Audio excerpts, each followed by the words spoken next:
Ouça agora uma palavra de fé e ousadia para o seu coração, com o reverendo Roberto Barnabé. Graças a Deus. Bom dia, irmãos, a paz do Senhor, amém? Você pode se assentar. Nós estamos em mais uma jornada do povo judeu. Claro que nós estamos pontuando, dentro daquilo que podemos fazer para uma assimilação e um desenvolvimento, como entender melhor a palavra de Deus, a Bíblia. Eu volto a dizer, irmãos, que a Bíblia não é um livro organizado cronologicamente, os acontecimentos, os fatos em épocas, não. Mas creio que dentro dessa visão nós aprendemos como surgiu a nação de Israel, como o povo se tornou uma monarquia, porque houve necessidade dos profetas, o que é Reino Norte, o que é Reino Sul, e os exílios que aconteceram. Claro que nós vamos ficar faltando muita coisa, que é o período pós-exílio, A gente estava entrando agora justamente no exílio já do Reino do Sul, que foram as tomadas das ações da Babilônia contra o Reino do Sul, que não foi uma vez só, mas foram várias vezes.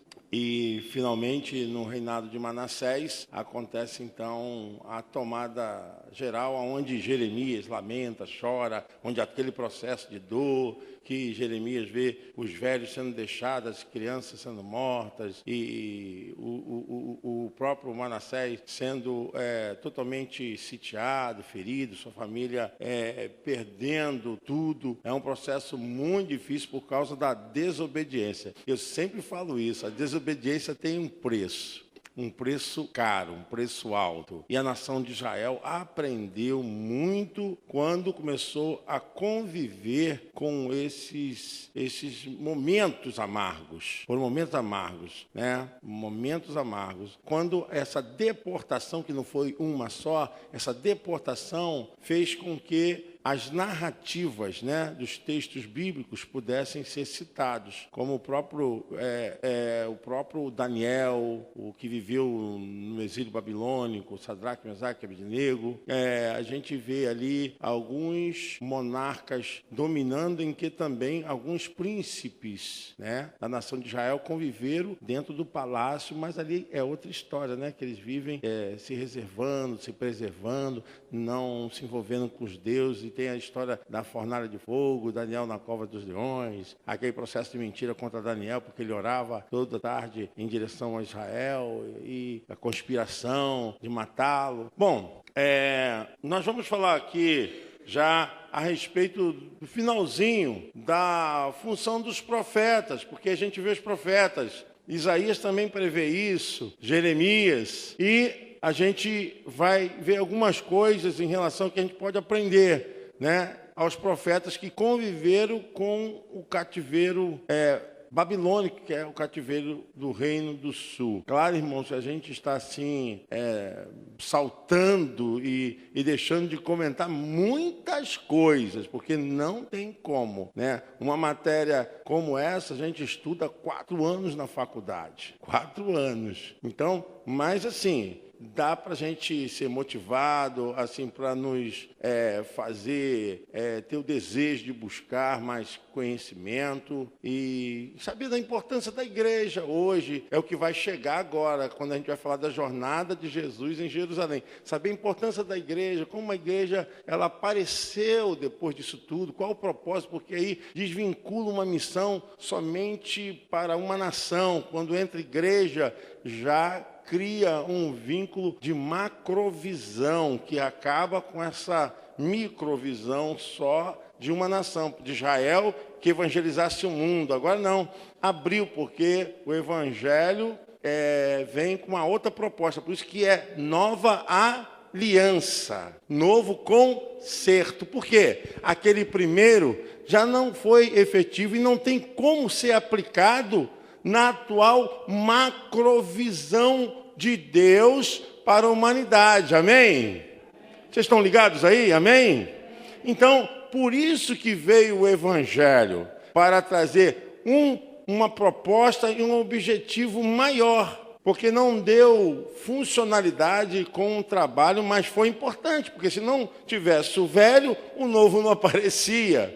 Por isso que Jesus, ele quando vai cear, ele vai, cumpre a lei, participando do quê? Da Páscoa, a respeito de comer o cordeiro, de comer com ervas amargas, para se lembrar que amargo foi o Egito, amargo foi o exílio lá no Egito, que o povo passou 400 anos. Jesus, então, come com eles, que era costume, comer o cordeiro com ervas amargas, e se lembrando, porque a Páscoa significava ou significa passagem. Páscoa, sentido literal, é passagem. Então, todas as vezes que eles comemoravam a Páscoa, que era a comemoração da saída, passagem do Egito, eles se lembravam que sofreram no Egito. Mas Jesus, depois que participou da Páscoa com eles, Jesus não quebrou a lei, cumpriu a lei. Por isso que Paulo, lá em Gálatas, capítulo 2, fala sobre isso, né? E Jesus cumpriu fielmente a lei. Então, depois que ele cumpre a lei, ele fala assim, agora vocês vão participar da ceia do Senhor, que a ceia constituía agora um novo pacto. Amém ou não amém? Vocês estão entendendo? Tudo aquilo que a gente vem traçando tem um fundamento para poder chegarmos a uma nova proposta, uma macrovisão do amor de Deus. Deus queria usar a nação de Israel para servir como sacerdócio para todas as nações. Não funcionou. Por causa da desobediência, da incredulidade, da infidelidade, todo esse processo que vocês mesmo estudaram aqui comigo. Mas agora, na nova proposta, novo concerto, nova aliança, o Evangelho seria dirigido de uma forma que o Espírito Santo usaria cada um como sacerdote. Não teria mais a necessidade de só dos levitas, né, pastora?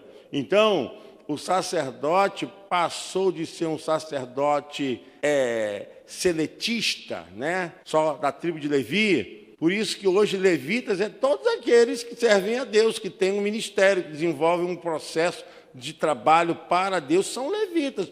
Na visão agora da nova aliança. Aí por isso Pedro fala, porque ele agora vos transformou no sacerdócio real. Todos são sacerdotes na funcionalidade do ministério da graça. Quer dizer, todos podem pregar, todos podem evangelizar, todos podem se preparar, todos podem ser enviados por causa da visão do novo pacto. Bom, vamos falar aqui a respeito.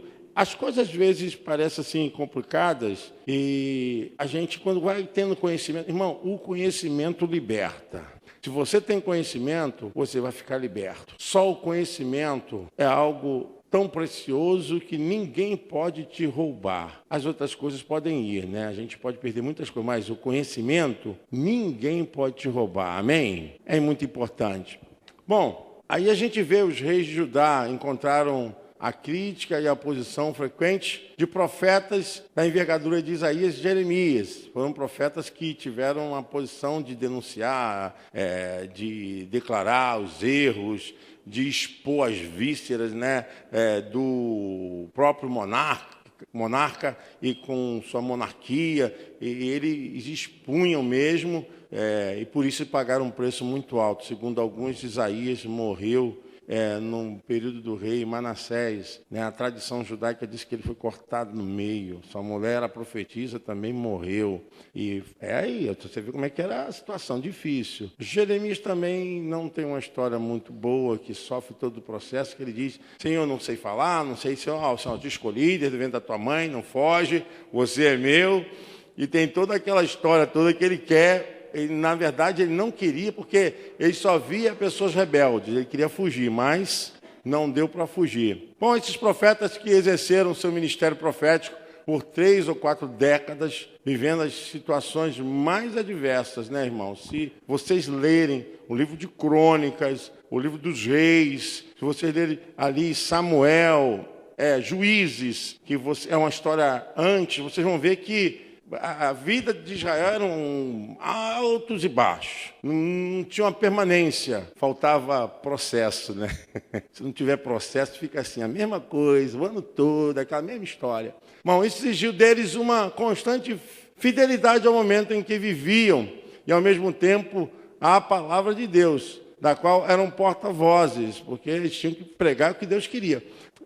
Deviam atualizar a mensagem às novas situações, sem perder sua fidelidade ao passado. Era o javismo. Quem está aqui, no domingo passado eu ensinei o que é javismo. Eles tinham que manter a fidelidade a Deus com a tradição do passado. Qual a tradição do passado? Lembrar das obras que Deus fez, da saída do Egito, o pacto que ele fez no Sinai, aquele processo que Deus acompanhou com nuvem de fogo, com nuvem de glória, dando refresco para o povo durante o deserto causticante. Então, esse conhecimento para fazer lembrar o que aconteceu no passado se chama javismo.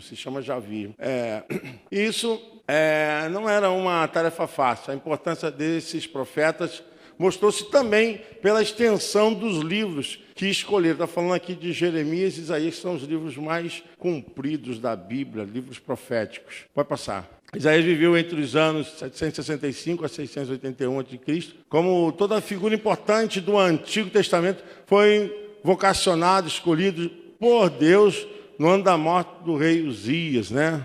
Esse rei que era seu primo. O ministério profético exerceu no reino de Judá durante o período de Uzias. Aí, confere, segundo de Crônicas 26, 22. Segundo de Crônicas, diz aí, vamos ler aí, irmãos, o que está aí? Quanto...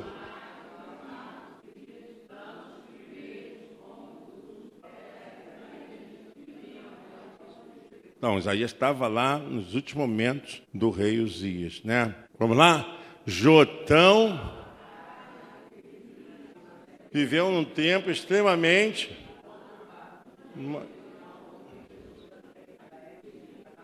Porque antigamente era ascensão sobre outra nação e taxação de impostos. E o Egito e a Síria eram realmente avassaladores nisso, né?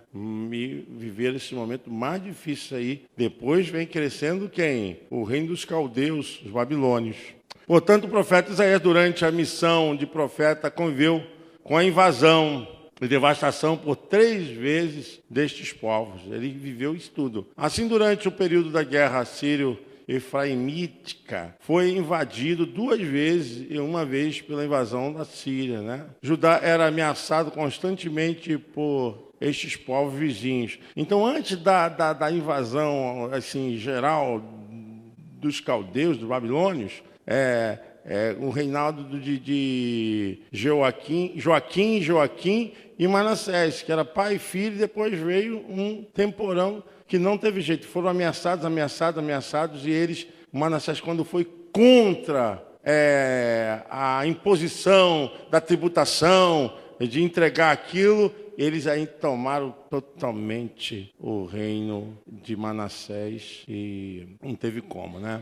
A situação de Judá não era nada boa, existia a exploração dos ricos sobre os pobres, a injustiça social, essas coisas que a gente já vê hoje em dia, né? Já existia lá e já existe. Desde que o homem pecou, irmãos, toda a maldição entrou na terra. Essa coisa de subornar, de corrupção, já estava lá dentro do palácio com os sacerdotes, com os mais ricos, com os príncipes, já acontecia isso. Principalmente dos governantes e profetas que eram fiéis ao rei e não a Javé. Aí você vê. Lembrando que antes da entrada dos caldeus e Nabucodonosor, Jerusalém, sofreu quantas? 3 investidas iniciais de invasões. Então houve anúncio e eles não suportaram. Lembrando que antes da entrada dos caldeus, pode passar. Uma com o rei Joaquim, a outra no período de seu filho Joaquim, e por período de rei Ezequias. O ministério do profeta Jeremias. Eu coloquei isso aí, que eu achei interessante, que é um profeta muito importante. A gente dá, assim, pelo menos um toque a respeito do profeta Jeremias. O profeta Jeremias exerceu o seu ministério num período de pelo menos 40 anos, período comprido, né? desde a sua chamada em 627 ou 626 a.C., até pouco depois da queda de Jerusalém, em 587 a.C. Assim, o profeta Jeremias profetizou durante o reinado dos reis de Judá. É importante vocês sabiam que quando você vai estudar, você é obrigado a guardar o nome desses reis, datas, tanto do Reino Norte, do Reino Sul, você tem que guardar. Então, é importante a igreja saber disso. Por quê? Porque daí você entende para quem foi a palavra dirigida, por que essa palavra, você vai entender o momento histórico que estava passando esses reis. Então, ele pregou um período de Josias, Joacás, que o caso de Joaquim, e, por final, o rei Ezequias, onde culminou tudo.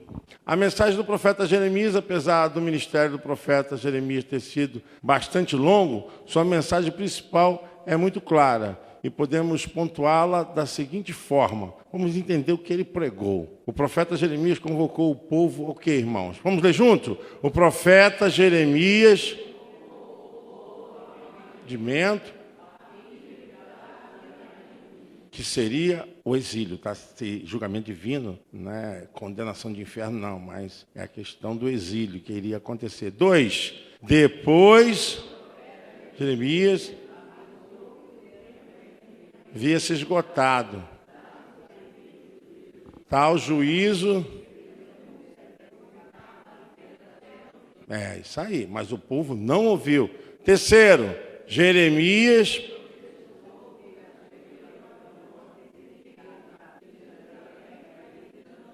foi avisado. 4, Jeremias mostrou, sobretudo, o povo não ouvia, o povo estava envolvido com tudo que era errado. E por isso que Jeremias não queria mais pregar, porque ele estava pregando para um povo rebelde, desobediente. E Jeremias era levado a deboche, foi espancado, passou, foi colocado dentro de uma cova com um poço cheio de lama, de coisas horríveis, e sofreu, pelo próprio povo. Ele não era reconhecido pelos profetas que ficavam ali bajulando o rei, bajulando lá a corte. 5, o profeta Jeremias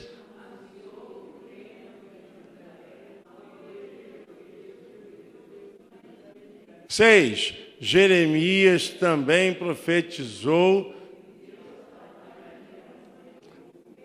pois quando o período do cativeiro terminasse, haveria uma maravilhosa restauração sobre a nova aliança.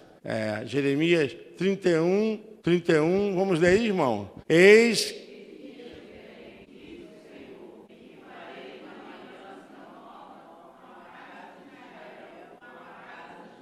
32.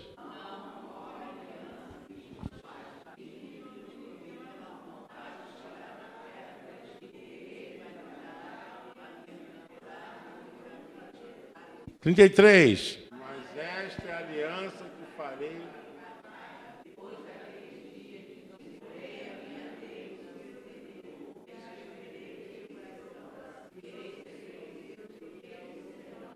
Trinta e 34. E não ensinará mais cada um a seu próximo.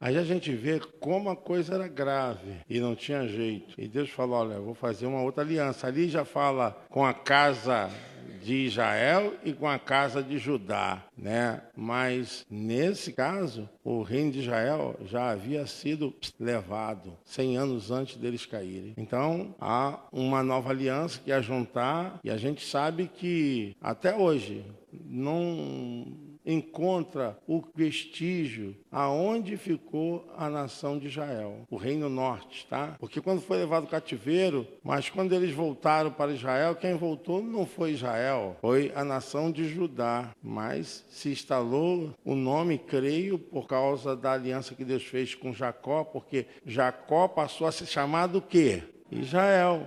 Mas você sabe que quem voltou não foi a nação de Israel, mas por promessa que o leão da tribo de Judá viria para restabelecer o seu reino. Então, quem volta é a nação de Judá. Olha como é importante você estudar a palavra de Deus para entender.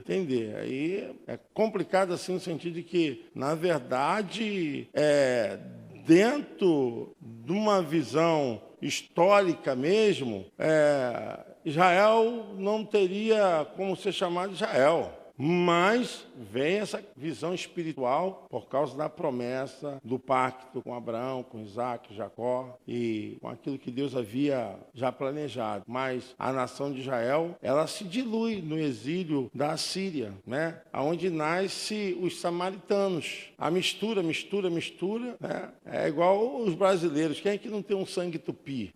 Quem é que é puro? Brasileiro puro? Não existe. O Brasil é um país mestiço. Não, uma mistura danada. Então, assim se tornou as 10 tribos que eram da nação de Israel. Sumiu nesse sentido, que foram misturando, povoando com outros povos. E o Novo Testamento nos mostra que essa promessa, que eu falei para os irmãos, encontra seu cumprimento em Cristo. Em Cristo, o sangue real vai agora para todas as nações, todas as etnias, e acabou. Não tem mais limites geográficos, né? Limites de genes. Acabou. Isso agora é um plano universal. Como eu falei para os irmãos, a salvação, o ministério é universal. E aí Deus diz, 1 Coríntios, pode botar lá, irmão. 1 Coríntios 11, 25. Vamos ler? Semelhantemente, tomou o cálice, dizendo, este cálice, fazer isso. Isso ele faz depois de cumprir a Páscoa. Ele não quebrou a lei. Interessante. Hebreus 8, 6. Mas agora...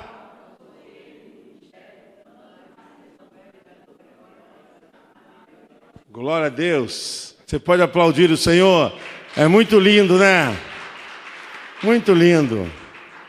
Hebreus 9, 15. Vamos lá? E por isso, de um Novo Testamento. Olha aí.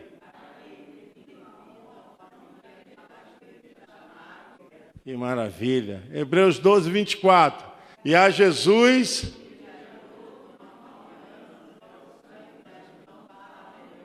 Glória a Deus. Aí a gente vê aquilo que eu havia comentado antes. Por isso a gente está assim, irmãos. A gente está dando esse espaçonamento, porque não dá para a gente vir. A gente vai eliminando muita coisa, mas você vai tendo uma visão a respeito do propósito de nascer a nação de Israel, e se tornou um governo monárquico por causa do povo. Continuaria sendo por Deus um governo teocrático, né? Onde houvesse sacerdote, profeta, onde houvesse orientação de pessoas que tivessem o poder de juiz, de julgar a nação com o juízo de Deus. Mas eles imitaram as nações, pagaram preço, aí aconteceu isso tudo que aconteceu. Mas a visão de Deus era que, como ele foi com o povo na arca da aliança, na nuvem, na coluna de fogo, ele seria com o povo até... Mas o povo desobedeceu. O povozinho sem vergonha. É isso aí. Temos um total de quê, irmãos? Eu sei que muitos aqui nunca ouviu falar disso, mas é importante. Quem foram os profetas do Reino do Sul? Então vamos ver? Vamos lá? Isaías, Sofonias. Quase não se fala nessa profetisa, né? Uda foi uma profetisa importante. Mas vamos ler então mais. Vamos lá. Que não deixou, mas teve... Olha, vocês vê como eu falei a respeito dos conselhos. É muito importante. Ela foi importante, vamos ver aqui por quê. 2 dos Reis, capítulo 22, versículo 13. Vamos lá ver o que ela diz para o rei. Ide acerca das palavras deste livro, porque o grande... Pode passar. Uda, a voz... Não podemos, ela interveio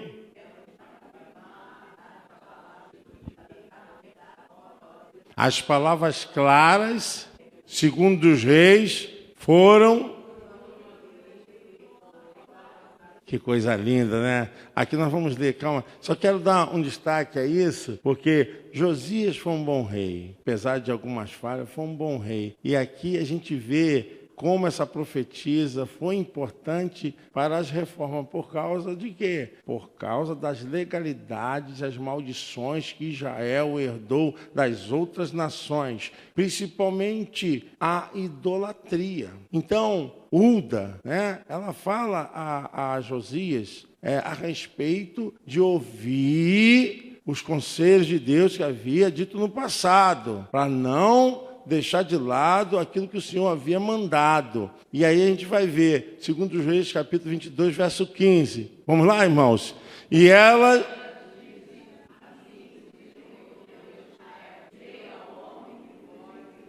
Assim...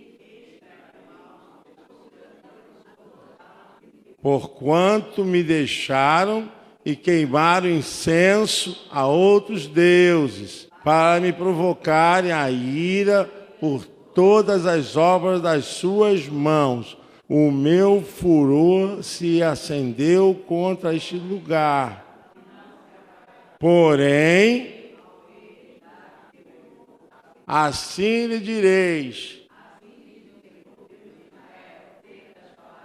Agora vem. Porquanto e te humilhaste quando ouviste. Por isso, e os teus olhos não verão.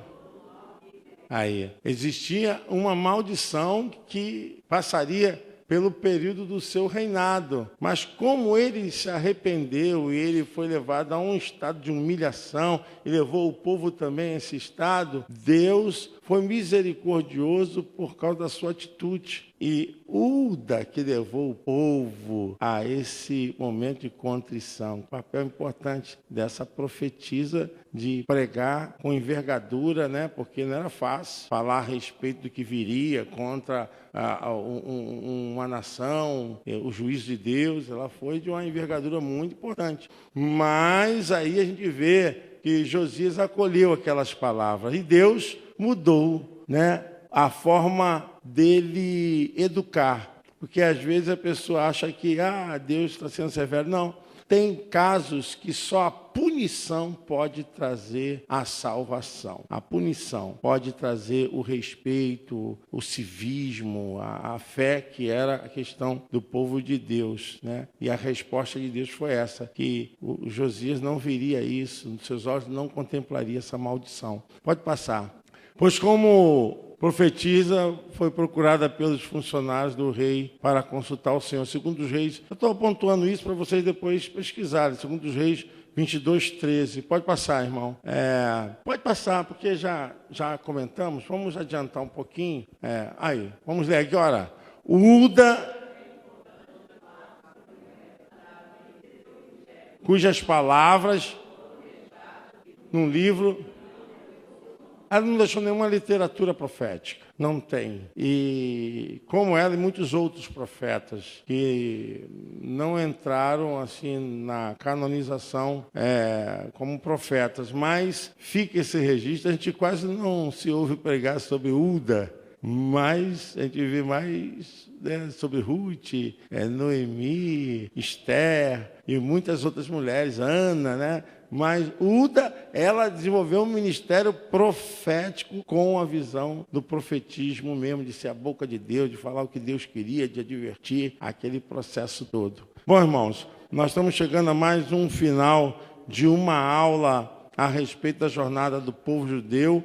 E eu falo para vocês que nós avançamos bem, crescemos muito, porque se vocês forem pegar a aula desde o começo, nós vamos começar justamente no nascedouro da nação de Israel, quando nem era Israel, eram hebreus quando na verdade estavam vivendo na Mesopotâmia. E a gente sabe que ali o chamado acontece com Abraão.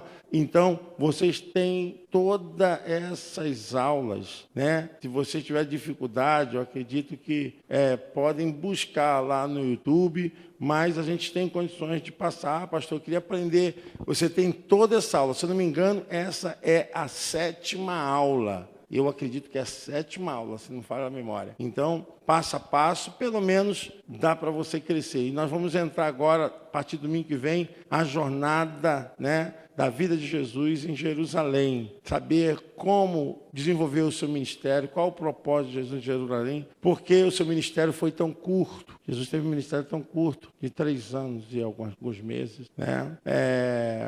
E qual era a visão religiosa da época, qual a oposição, a dificuldade que Jesus encontrou na visão ministerial. Por que Jesus saía de um lugar e ia para o outro? Qual a razão dele não fundamentar o seu ministério aonde ele conviveu, que foi em Nazaré?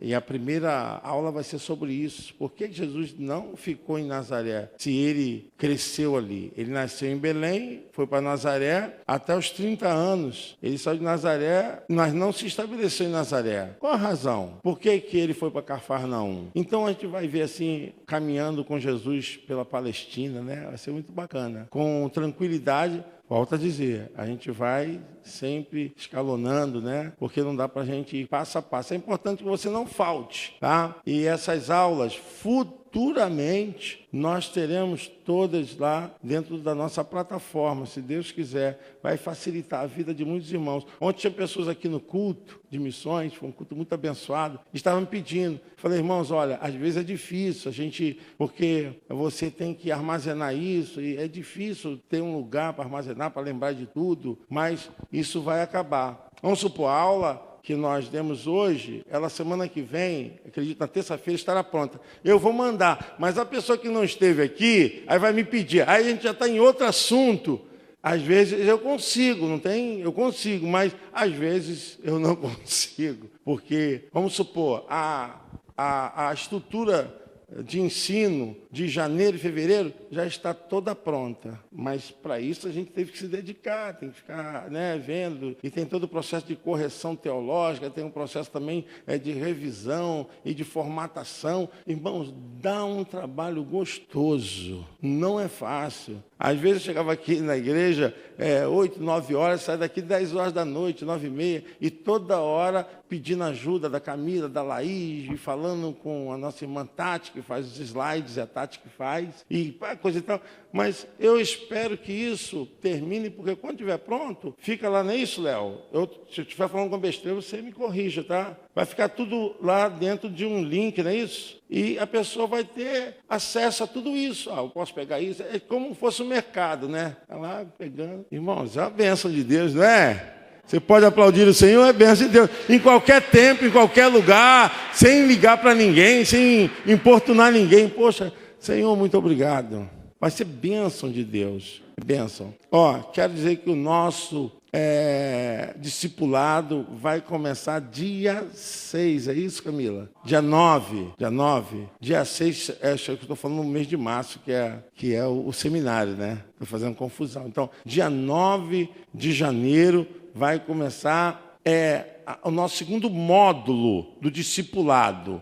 Então, nesse módulo, quem entrar vai ser todos envolvidos, não tem problema, porque esse segundo módulo também é 0 para quem já fez o primeiro. E sempre vai ser assim, a gente tem o 1 e o 2. Então, quem entrar agora vai ficar junto com quem fez o primeiro. Só que quem fez o primeiro vai se formar dia 24 de fevereiro.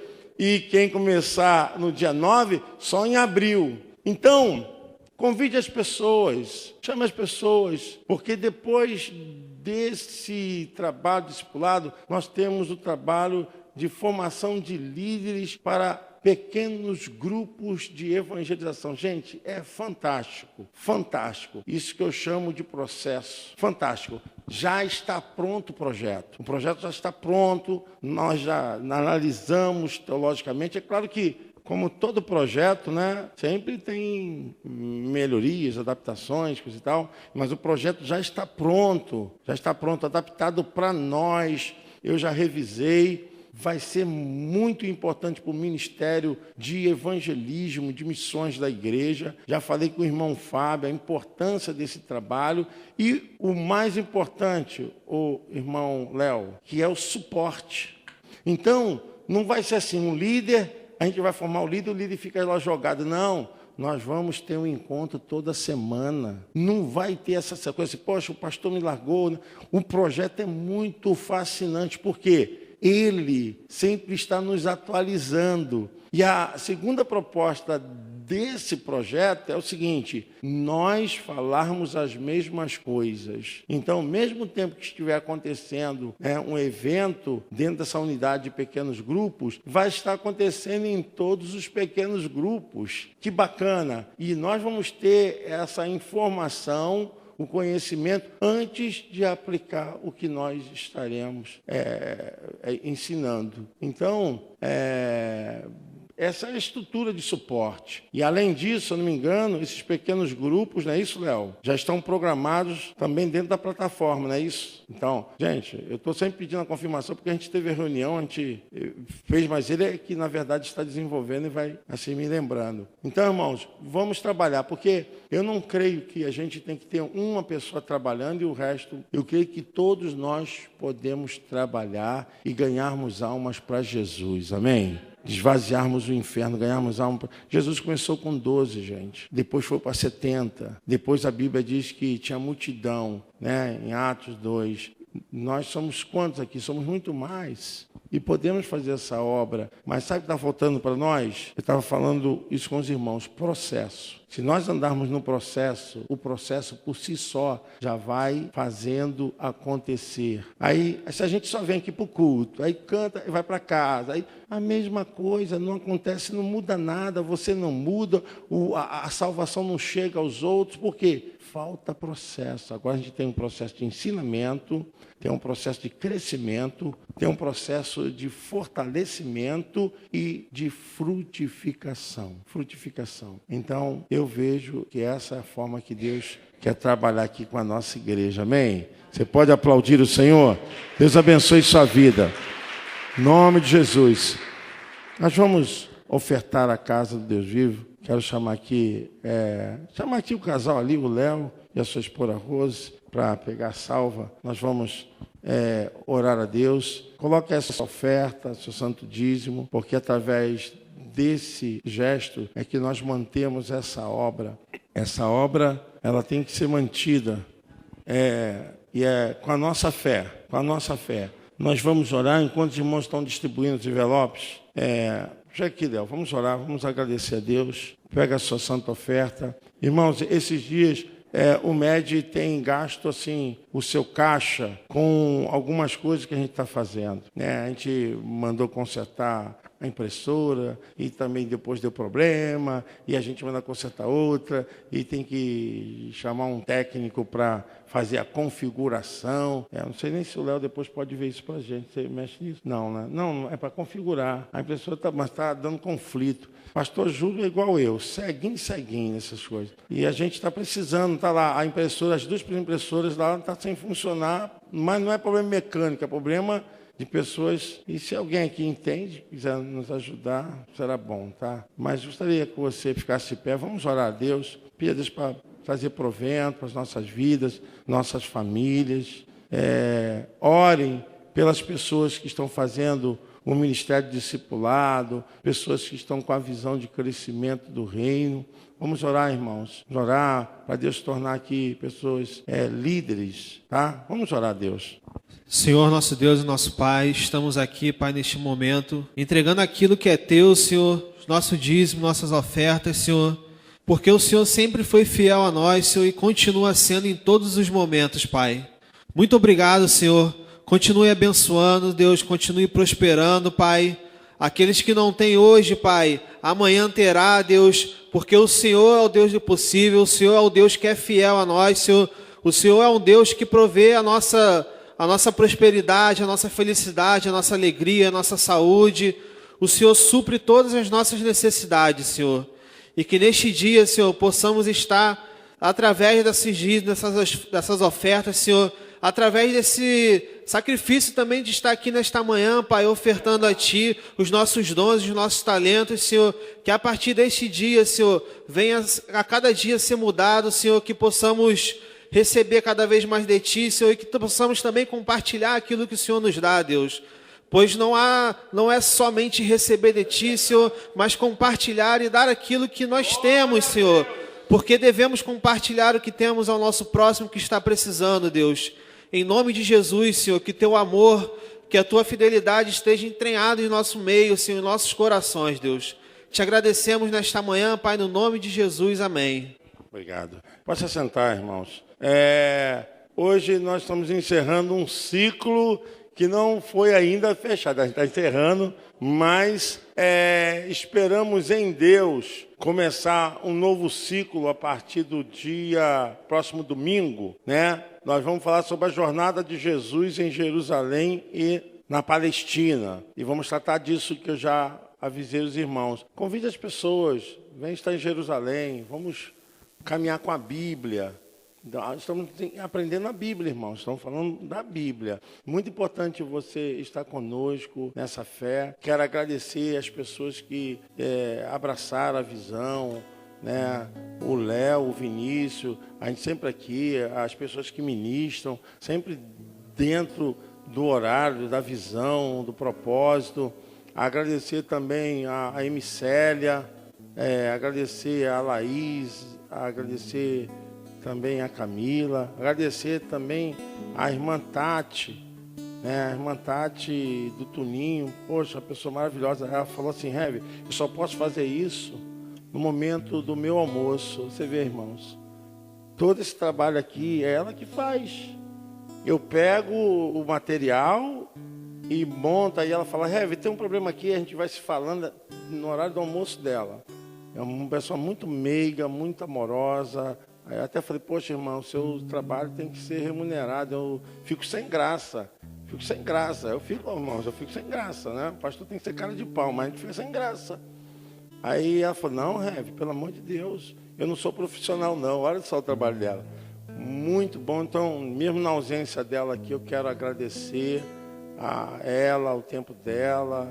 Às vezes, aos domingos, ela fica mandando mensagem para mim: Heavy, eu estou fazendo aqui, você tira uma dúvida aqui, porque vão surgindo dúvidas, e eu quero reconhecer e agradecer de coração todos os trabalhos de mensagem visual aí. Todos esses trabalhos foi a irmã Tati que desenvolveu desde o começo, como a gente iniciou aqui na igreja, com um curso de saúde emocional. Ela que fez tudo, foi tudo coisa da cabeça dela, né? Ela começou com, tipo assim, com uma brincadeirinha aqui, quando eu pregava, e falou: Heavy, se você tiver alguma coisa, e de lá para cá. Nunca mais parou. Tadinha, ficou só cheio de trabalho. Mas eu quero agradecer também aos professores, agradecer ao pastor Júlio, por entender a visão. Quando eu falei com ele: pastor, a gente precisa mudar. Não, pastor, está certo, o pastor precisa mudar. Porque, irmãos, a gente está funcionando errado. Eu estava funcionando errado. Então, vamos mudar, porque a gente precisa formar líderes. O Léo falou aqui, compartilhar isso. Mas como nós vamos compartilhar se nós não temos nada de compartilhar, Léo? Esse é o dilema. Então, a gente tem que ter o processo. Tem que ter conhecimento, tem que ter o fortalecimento, a consolidação. Aí sim, você vai compartilhar o quê? O que você recebeu, o fortalecimento espiritual, o conhecimento que você teve de saber das Escrituras. Aí é fácil, porque o menor conhecimento que você tiver, mas com base, não estou falando para você se transformar um mega isso, aquilo, não. Mas você é capaz de ajudar, salvar, entrar em assunto, aconselhar, orientar, como fez Uda. aconselhar. E é importante. Aí você vem para a igreja, pega a Bíblia, levanta a mão, canta, dá oferta e vai embora. Irmão, cadê as suas obras? E as almas estão aí se perdendo, indo para o inferno. Então a nossa visão, juntamente com o irmão Fábio Procópio, também, que eu falei com ele, Fábio, não sei se ele está ali atrás, eu falei, olha, está lá. Eu falei, Fábio, temos que mudar o método de trabalho de evangelismo da nossa MNI. Não está funcionando, porque sempre aquele grupinho, só 4, 5 que trabalham, o restante fica só...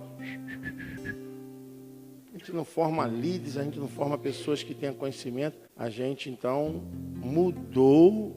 Eu falei, vamos tentar, né? Não é isso? A gente tenta. Se funcionar, glória a Deus. Se não funcionar, glória a Deus. Mas vamos tentar, vamos reagir.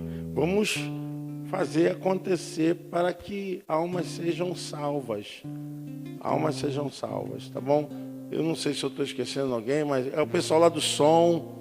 Pessoal que fica lá no computador, com a paciência, e a gente sempre fala, olha, cuidado, que parte que eu parei, vê aí, anota, é uma correria por detrás dos bastidores, a gente fica assim, né, naquela correria, para que tudo aconteça direitinho, né? E nós estamos no caminho certo, irmãos. Se nós começarmos a entender que a igreja foi chamada para multiplicar, para fazer discípulos, para transformar, porque não seja um membro, até uma linguagem que eu tenho adotado, não quero ser membro da igreja, eu quero ser discípulo de Jesus na minha igreja. Discípulo de Jesus na minha igreja, porque Jesus não mandou fazer membros. Jesus falou, ide, fazei discípulos de todas as, ensinando, fazendo aguardar todas as coisas. Então, é um ensinamento. E quando você tem um ensinamento, você já tem a libertação da pessoa. Então, Deus abençoe vocês. Levante sua mão. E que a graça do nosso Senhor e Salvador Jesus Cristo, que o grande amor de Deus Pai e que a doce e fiel comunhão da divina presença do Espírito Santo esteja com cada um de nós, com a igreja de Jesus, hoje e para sempre. O povo de Deus diz amém. Vamos nessa